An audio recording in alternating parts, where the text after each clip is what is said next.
Bismillahirrahmanirrahim. Assalamualaikum warahmatullahi wabarakatuh. Alhamdulillah, wassalatu wassalamu ala rasulillah wa ala alihi wa sahbihi wa man walah, wa la hawla wa la quwwata illa billah. Rabbi syrah li sadri wa yassir li amri wahlul 'uqdatam min lisani yafqahu qawli. Amma ba'd. Kaifa halukum? Sabahul khair. Anak-anakku kelas 6A dan 6B, ikhwan dan akhwat. Insyaallah pada pagi hari ini Rabu tanggal 13 Januari kita akan mulai KBM di semester 2 ini, yaitu untuk mapel adab. Silakan kalian buka bab menjenguk orang sakit. Ya, untuk semester 2 ini kita mulai di bab ke-6. Ya, bab ke-6 menjenguk orang sakit. Di sini adab menjenguk orang sakit, diantaranya akan kita bahas tentang 2 poin, yaitu yang pertama keutamaan menjenguk orang sakit, yang kedua adab-adab menjenguk orang sakit. Jadi ada keutamaan, kita bahas dulu keutamaannya, lalu adab-adabnya setelah itu. Insya Allah kita selesaikan pada satu kali pertemuan. Insya Allah ini gampang dan sedikit ringkas, jadi kita akan selesaikan pada kesempatan kali ini. Keutamaannya datang dari hadis Rasulullah Shallallahu Alaihi Wasallam bersabda, "Man ada maridan au zara akhan lahu fillahi nadahu munad." Barang siapa yang menjenguk orang sakit atau mengunjungi saudaranya karena Allah. Jadi karena Allah, ya, di sini kita garis bawahi ada kata-kata karena Allah.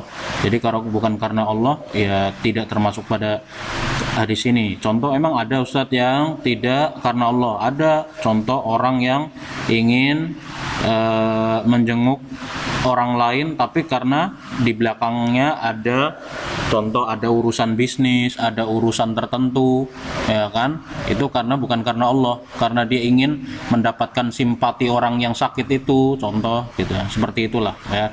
Jadi man ada maridon, barang siapa yang menjenguk orang sakit atau mengunjungi saudaranya karena Allah, nadahu munadi, maka seorang malaikat akan mendoakan. Jadi di sini malaikat akan mendoakan, berbahagialah Anda, antibta wa taba mamsyaka wa tabawwa'ta minal jannati manzila. Berbahagialah Anda, semoga langkah Anda ini maksudnya kamu, ya. Kamu maksudnya yang menjenguk orang sakit karena Allah Subhanahu wa taala. Berbahagialah kamu, semoga langkah kamu senantiasa menuju ke arah kebaikan dan Anda berhak mendapatkan jamuan di surga Allah Subhanahu wa taala. Hadis riwayat Tirmidzi. Jadi di sini mendapat dua kemuliaan yang didoakan oleh seorang malaikat. Perlu kalian tahu, malaikat adalah makhluk Allah yang sangat taat dan tidak memiliki hawa nafsu. Jadi mereka adalah makhluk Allah yang paling taat, ya, dan tidak memiliki hawa nafsu seperti manusia.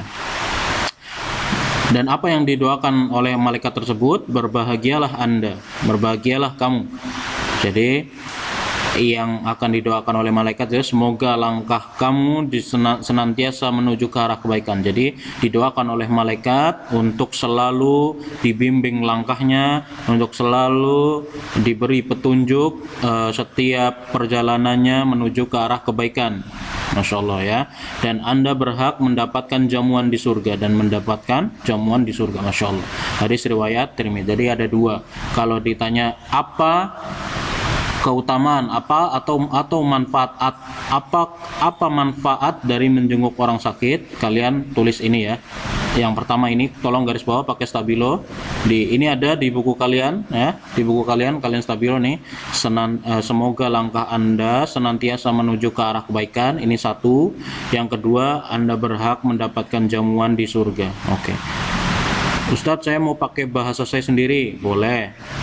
Senantiasa menuju ke arah kebaikan yang pertama, dan mendapatkan jamuan di surga juga boleh. Oke, itu keutamaannya.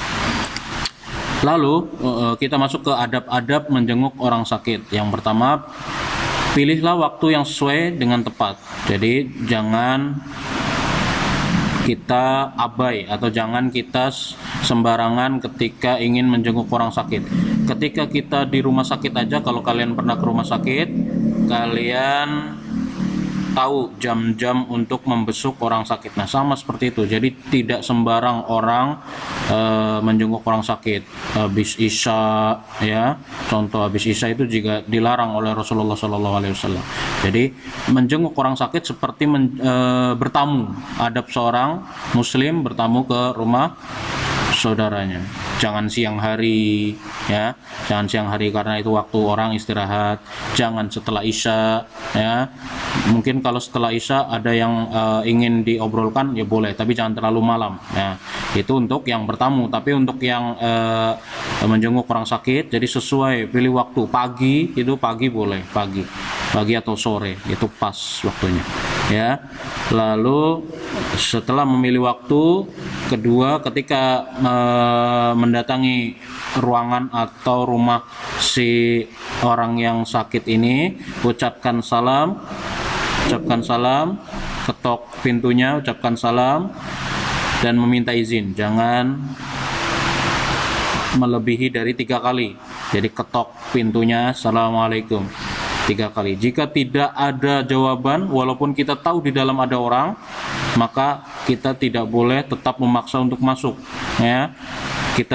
Kita lain kali kita masuk, kita berkunjungnya. Jadi bisa jadi orang tersebut sedang kesusahan dan tidak ingin ada orang yang mengganggunya, ya. Jadi kita harus mengerti. Jadi ucapkan salam 3 kali dan meminta izin. Jadi kalau boleh dan dibukakan pintunya, maka boleh menjenguk orang tersebut. Yang ketiga, tanyakan keadaan orang yang sakit dengan menjaga suara. Maksudnya jaga adab dan suara kita di rumah orang lain atau di ruangan orang yang sakit ini. Jaga keadaan suara, jangan seperti kalian seperti main bola di lapangan, teriak-teriak, ya. Dengan lembut, jaga suara kalian, tanyakan keadaan orang yang sakit dengan menjaga suara atau memperlankan suara. Yang keempat, doakan agar cepat sembuh. Nah, ini tolong di garis bawah. Oh ya, maaf, ini tolong di nomor 1, 2, 3, 4 ini semua sampai nomor 5 nanti kalian garis bawah. Lalu sama doanya nih. Doanya harus kalian hafalkan karena ini keluar. Ustaz akan uji nanti ini. Adhibil ba'sa rabban nas ishfi anta syafi la shifaa'a illa shifauka shifaan la yughadiru saqama. Sorry, maaf, bentar, ada yang harus diganti.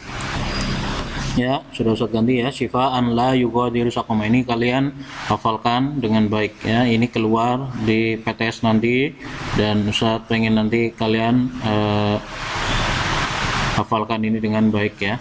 Lalu yang ketiga, ini doa untuk orang yang sakit. Ketika kalian berkunjung ke orang yang sakit, nomor 5, berpesanlah dengan kesabaran dan jangan mencela takdir. Nah, ini sering sekali orang-orang yang terkena penyakit tidak mengabaikan atau tidak memperhatikan ini. Berpesanlah dengan kesabaran. Jadi untuk sabar, karena di balik penyakit dia ada penghapusan dosa, ya. Kalau dia tidak sabar, maka percuma, ya. Allah sedang memberikan